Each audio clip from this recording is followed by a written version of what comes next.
வணக்கம். இது தமிழ் மீடியாவின் 10 மணி செய்திகள். இன்றைய 10 மணி செய்தியும் தமிழர் தாயகத்தை முதன்மைப்படுத்தின செய்திகளில் இருந்து ஆரம்பமாகுது.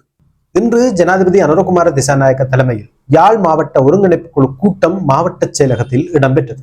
யாழ் மாவட்ட ஒருங்கிணைப்பு குழுவின் தலைவர் அமைச்சர் ராமலிங்கம் சந்திரசேகர், அமைச்சர் பிமல் ரத்நாயக்க உள்ளிட்ட ஆளுந்தரப்பு பிரதிநிதிகளும் யாழ் மாவட்டத்தின் நாடாளுமன்ற உறுப்பினர்களும் வடமாகாண ஆளுநரும் வடமாகாணத்தைச் சேர்ந்த அரசு திணைக்களங்களின் தலைவர்களும் இந்த கூட்டத்தில் கலந்து கொண்டனர். ஜனாதிபதி தலைமையில் இடம்பெற்ற இந்த ஒருங்கிணைப்பு குழு கூட்டத்தின் போது யாழ் மாவட்டத்தை மையப்படுத்தி பல்வேறு தீர்மானங்கள் எடுக்கப்பட்டன. அவற்றில் சில முக்கியமான தீர்மானங்களை மட்டும் இந்த 10 மணி செய்தியில் தொகுத்து தருகின்றேன். இன்று இடம்பெற்ற ஒருங்கிணைப்பு குழு கூட்டத்தின் போது யாழ்ப்பாணத்தின் வடமராட்சி மற்றும் தென்மராட்சி பகுதிகளில் இடம்பெறும் சட்டவிரோத மண் அகழ்வை கட்டுப்படுத்த நடவடிக்கை எடுக்கப்பட வேண்டும் என்ற கோரிக்கை முன்வைக்கப்பட்டது. அதன்போது போலீசார் அதனை கட்டுப்படுத்த தமக்கு வாகன வசதி இல்லை என குறிப்பிட்டனர். அதனை அடுத்து இராணுவத்தினருடைய பங்களிப்புடன் வீதி தடை மற்றும் காவலரங்களை அமைத்து சட்டவிரோத மண் அகழ்வை தடுக்க நடவடிக்கை மேற்கொள்ளுமாறு அறிவுறுத்தப்பட்டது. வடக்கில் இராணுவத்தை தொடர்ந்தும் நிலை கொள்ளச் செய்வதற்கான நல்லதொரு திரைக்கதை. நாட்டின் ஏனைய பாகங்களையும் இந்த மாதிரி சட்டவிரோத நடவடிக்கைகள் இடம்பெற்றுக் கொண்டுதான் இருக்கு. ஆனால் அதனை கட்டுப்படுத்த வேறு எங்காவது வீதி தடைகள், இராணுவ சோதனை சாவடிகள் வைக்கப்பட்டிருக்கா? இல்லை. வடக்கில மட்டும் இந்த மாதிரி சட்டவிரோத நடவடிக்கைகளை கட்டுப்படுத்தத்தான் வீதி சோதனை தடைகள் எல்லாமே போடப்பட்டிருக்கு. அடுத்து இன்றைய ஒருங்கிணைப்பு குழு கூட்டத்தில் கலந்துரையாடப்பட்ட விடயங்களில் மிக முக்கியமானது இது. யாழ் மாவட்டம் மற்றும் தெல்லிப்பளை பிரதேச ஒருங்கிணைப்பு குழு கூட்டங்களின் தீர்மானங்களை புறந்தள்ளி தையட்டியில் நிர்மாணிக்கப்பட்ட பௌத்த விகாரை அகற்றப்பட வேண்டும் என தமிழ் தேசிய மக்கள் முன்னணியின் நாடாளுமன்ற உறுப்பினர் கஜேந்திரகுமார் பொன்னம்பலம் அவர்கள் தெரிவித்தார். அதன்போது குறுக்கிட்ட வடமாகாண ஆளுநர் நா. வேதநாயகன், தையட்டி விகாரை அமைக்கப்பட்டுள்ள பகுதியில் காணிகளை கொண்டுள்ள தனியாருக்கு அருகில் உள்ள விகாரை காணிகளை வழங்குவதற்கு அல்லது அதற்கு நஷ்டஈடு வழங்குவதற்கு நடவடிக்கை எடுக்க முடியும் என தெரிவித்தார். ஜனாதிபதியும் அதற்கு நடவடிக்கை எடுக்குமாறு கூறினார். யாழ் மாவட்டத்தின் சுயேட்சை நாடாளுமன்ற உறுப்பினரான அர்ச்சுனா ராமநாதன் அவர்களும் இதனை ஏற்றுக்கொண்டார். இருந்த போதிலும் நாடாளுமன்ற உறுப்பினர் கஜேந்திரகுமார் பொன்னம்பலம் சட்டவிரோதமான முறையில் மதில் கட்டினாலே அகற்ற சட்டம் இருக்கையில் சட்டவிரோதமான முறையில் ஒருங்கிணைப்பு குழு கூட்டங்களின் தீர்மானங்களையும் மீறி அடாத்தாக அமைக்கப்பட்ட பௌத்த விகாரை அகற்றப்பட வேண்டும். இது எவ்விதத்திலும் இன்ன நல்லிணக்கத்துக்கும் மாற்றத்துக்கும் வழிவகுக்காது எனவும் குறிப்பிட்டார். தையட்டியில ஜனாதிபதி அவர்களே 6 ஏக்கர் காணி தனியார்ட காணி. தையட்டியில தனியார்ட காணி பறிக்கப்பட்டு சட்டவிரோதமாக அதை அக்விசிஷன் செய்யாமல் பறிக்கப்பட்டு ஒரு விகாரை கட்டி இருக்கு. உண்மையிலே தையட்டியில விகாரை கட்டுறதுக்குரிய காணி அங்க இருக்கு, விகாரைக்குரிய காணி இருக்கு. அந்த காணியில கட்டாமல் தனியார்ட காணிய பறிச்சு அந்த அந்த விடயம் எங்களுக்கு தெரிய வர நாங்கள் இந்த டிசிசி கூட்டத்தில் அந்த அந்த கல்லு நாட்டின 2வது நாள் தெல்லிப்பள்ளியிலையும் அதுக்கு பிறகு இந்த டிஸ்ட்ரிக்ட் லெவல்லையும் நாங்கள் தீர்மானம் எடுத்தது அது செய்யக்கூடாது. அப்படி இருக்கவும் 2 வருஷத்துக்குள்ள அது கட்டி இருக்கு. அப்ப இது ஒரு பாதுகாப்பு சம்பந்தப்பட்ட விஷயமும் இல்லை, இது தொல்பொருள் சம்பந்தப்பட்ட விஷயமும் இல்லை. இது சொல்லப்பட்டது, நீங்க செய்யக்கூடாது, இது தனியார்ட காணி என்று சொன்னதுக்கு பிறகு கட்டி இன்றைக்கு அந்த 6 ஏக்கருக்குரிய தனியார்கள் நடுத்தருவில் இருக்கிறோம். வயது போன ஆக்கள் அவருடைய புள்ளியல் எல்லாம் வெளியில போயிட்டோம்.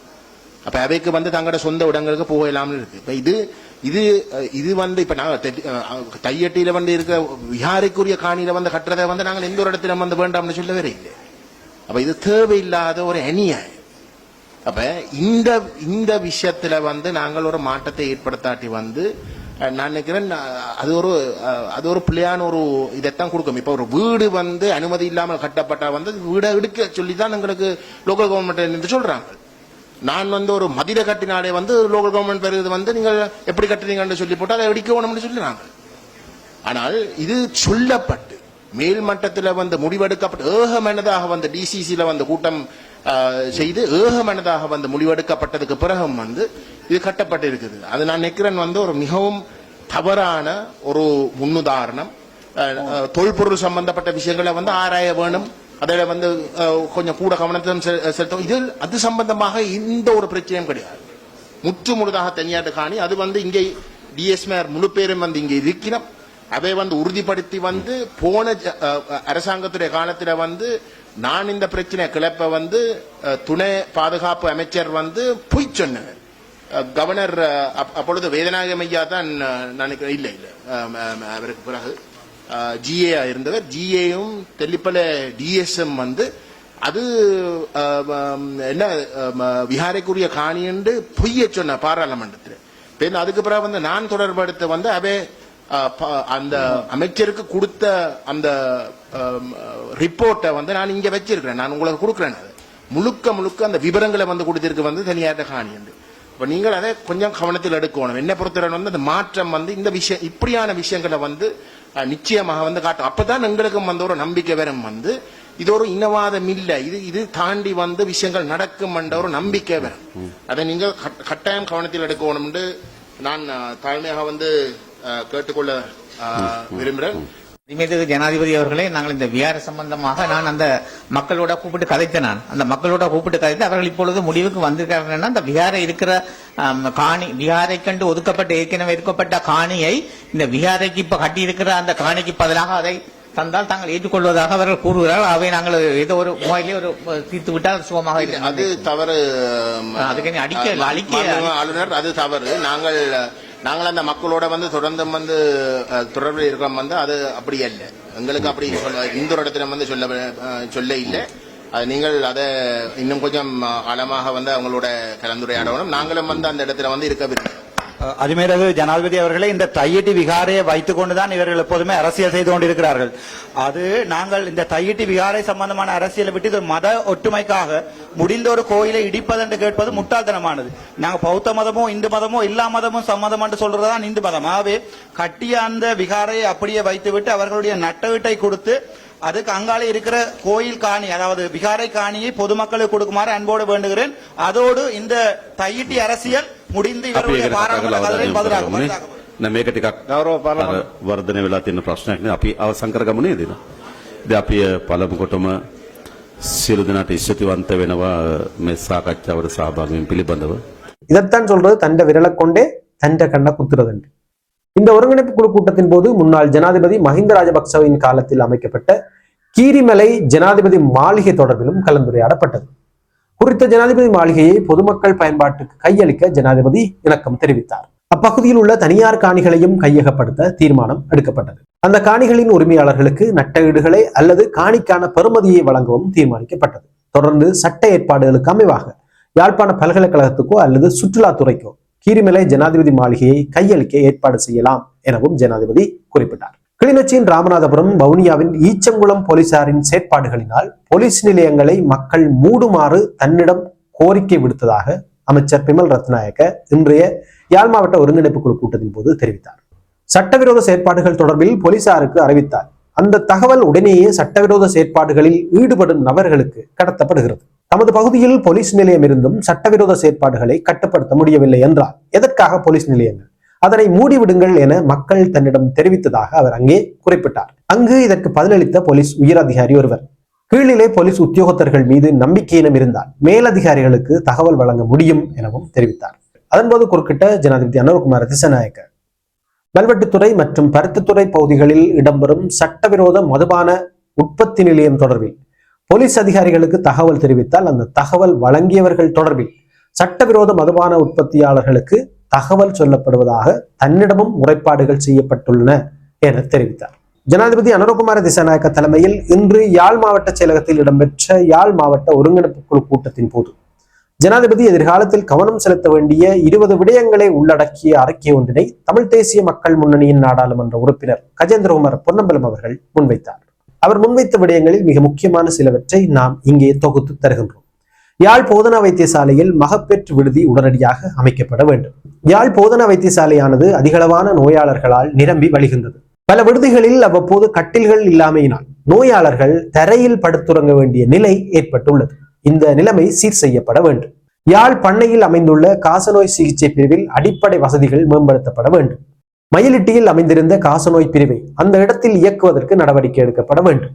யாழ் மாவட்டத்தின் கடற்தொழில் படகுகளை பாதுகாப்பதற்கான கல் அணைகளை அமைக்க வேண்டும் ஆகியன உள்ளிட்ட 20 விடயங்களையே நாடாளுமன்ற உறுப்பினர் கஜேந்திரகுமார் பொன்னம்பலம் இன்று ஜனாதிபதியினிடத்தில் சமர்ப்பித்தார். 20 விஷயமே நல்ல விஷயங்கள் தான், கட்டாயம் செய்யப்பட வேண்டியது. அன்றாடம் மக்கள் இந்த விடயங்கள் இன்மையால் பல்வேறு சிரமங்களை எதிர்கொண்டிருக்கின்றனர். யாழ் மாவட்ட செயலகத்தில் இடம்பெற்ற மாவட்ட ஒருங்கிணைப்பு குழு கூட்டத்தில் ஜனாதிபதி கலந்து கொண்டிருந்த வேளையில் வேலையற்ற பட்டதாரிகள் மாவட்ட செயலகத்துக்கு அருகில் தமக்கு வேலைவாய்ப்பு கோரி கவனஈர்ப்பு போராட்டத்தை முன்னெடுத்திருந்தனர்.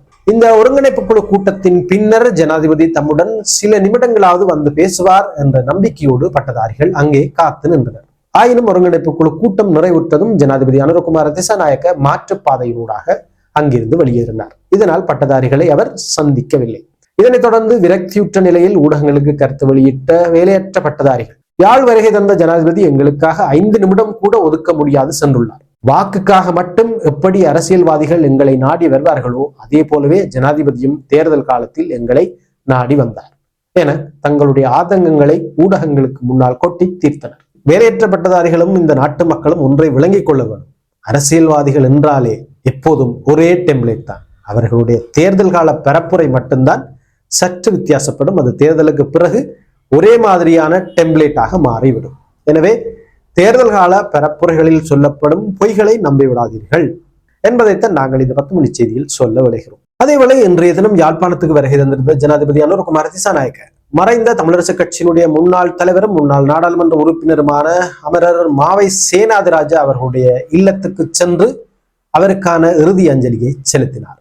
முல்லைத்தீவின் புதுக்குடியிருப்பு சுதந்திரபுரம் பகுதியில் உளவு இயந்திரத்துடன் மோட்டார் சைக்கிள் ஒன்று மோதியதில் குடும்பஸ்தர் ஒருவர் உயிரிழந்துள்ளார். சுதந்திரபுரம் பகுதியில் காலபோக அறுவடை நெல்லை ஏற்றி வந்த உளவு இயந்திரமும் மோட்டார் சைக்கிளும் நேருக்கு நேர் மோதியதிலேயே இந்த விபத்து இடம்பெற்றுள்ளது. இந்த சம்பவத்தில் மோட்டார் சைக்கிளில் பயணித்த குடும்பத்தர் சம்பவ இடத்திலேயே உயிரிழந்துள்ளார். விபத்தை ஏற்படுத்திவிட்டு உளவு இயந்திரத்தின் சாரதி தப்பிச் சென்ற நிலையில் புதுக்குடியிருப்பு போலீசாரால் அவர் கைது செய்யப்பட்டுள்ளார். இதைத்தான் சொல்றது, வாசல் வந்த வெள்ளாண்மை வீடு வந்து சேர இல்லையாம் என்று. பாவம், அந்த விவசாயிக்கு என்ன கஷ்டகாலமோ. இலங்கையின் 77வது சுதந்திர தினத்தின் போது தமிழிலும் தேசிய கீதம் இசைக்கப்படும் என்று தேசிய மக்கள் சக்தி அரசாங்கம் அறிவித்துள்ளது. சுதந்திர தினம் தொடர்பான அறிவித்தல்களை வெளியிடும் ஊடகவியலாளர் சந்திப்பு நேற்றைய தினம் கொழும்பில் இடம்பெற்றது. இதன் போதே மேற்படி விடயம் தெரிவிக்கப்பட்டது. பல்லினங்கள் வாழுகிற ஒரு நாட்டில் சுதந்திர தினத்தின் போது தமிழ் மொழியிலும் தேசிய கீதம் இசைக்கப்படும் என்று கூட்டம் வச்சு சொல்ல வேண்டிய அளவில் தான் இருக்கு இந்நாட்டினுடைய நல்லிணக்க நிலை. இங்கே பேசப்பட்ட இன்னொரு முக்கியமான விஷயம், இந்த முறை சுதந்திர தினத்துக்கு 80 மில்லியன் ரூபாய் மட்டும்தானம் செலவழிக்க போயிடும். தடல் புடலான ஏற்பாடுகள் ஒன்றும் இல்லையாம். காலிமுகத்திடலையும் சுதந்திர தினம் கொண்டாடவில்லையாம். சுதந்திர சதுக்கத்துல தானே இந்த முறை சுதந்திர தினம் கொண்டாட போயிடும். செலவை மிச்சம் பிடிக்கிறதுக்காக, வேற ஒன்றும் இல்லை. ரஷ்ய இராணுவத்தில் இணைக்கப்பட்டுள்ளதாக சொல்லப்படும் தமிழ் இளையவர்களை மீட்டு தருமாறு அவர்களது பெற்றோர்கள் முன்வைத்த கோரிக்கைகளை வடமாகாண ஆளுநர் வேதநாயகன் IMF-இடம் கையளித்துள்ளார். நேற்றைய தினம் வடமாகாணத்துக்கு பயணம் மேற்கொண்டிருந்த IMF அமைப்பின் இலங்கை மற்றும் மாலத்தீவுக்கான பணிக்குழுவின் தலைவர் கிறிஸ்டின் பார்சோவுக்கும் வடமாகாண ஆளுநருக்கும் இடையில் சந்திப்பு ஒன்று இடம்பெற்றது. இதன்போது வடமாகாண நிலைமைகளை அவருக்கு விளக்கிய ஆளுநர் மேற்குறித்த மகஜரையும் கையளித்தார். இலங்கையில் துப்பாக்கிச் சூட்டு சம்பவங்கள் நாளுக்கு நாள் அதிகரித்த வண்ணமே உள்ளன. இன்றும் காலி மாவட்டத்தில் துப்பாக்கிச் சூட்டு சம்பவம் ஒன்று இடம்பெற்றுள்ளது. குறித்த துப்பாக்கிச் சூட்டு சம்பவத்தின் போது 3 பேர் சம்பவ இடத்திலேயே உயிரிழந்துள்ளதாக போலீசார் தெரிவித்தனர். மோட்டார் சைக்கிளில் வந்த இருவர் T56 ரக துப்பாக்கியை பயன்படுத்தி மது அருந்திக் கொண்டிருந்தவர்கள் மீதே மேற்படி துப்பாக்கிச் சூட்டினை நடத்தியுள்ளனர். 5 பேர் மது அருந்திக் கொண்டிருந்த அந்த இடத்தில் 2 தப்பித்து ஓட 3 துப்பாக்கிச் சூட்டுக்கு இலக்காகி உயிரிழந்திருக்கின்றனர். இன்றும் ஒரு ராஜினாமா செய்தி. தேசிய வீடமைப்பு அதிகார சபையின் தலைவர் NPM ரணதுங்க இன்று தனது பதவியை ராஜினாமா செய்துள்ளார். அவர் தனது ராஜினாமா கடிதத்தை விடயத்துக்கு பொறுப்பான அமைச்சிடம் கையளித்துள்ளதாக அவரது அலுவலகம் உறுதிப்படுத்தியுள்ளது. கடந்த அக்டோபர் மாதம் 10ஆம் தேதி இந்த பதவிக்கு அவர் நியமிக்கப்பட்டிருந்த நிலையில் 3 மாதங்கள் மட்டுமே அந்த பதவியில் நிலைத்திருக்கிறார் என்பது குறிப்பிடத்தக்கது. நன்றி நண்பர்களே, இவ்வளவுதான் இன்றைய 10 மணி செய்திகள். மீண்டும் நாளை இன்னொரு 10 மணி செய்தியில் உங்களை சந்திக்கிறேன்.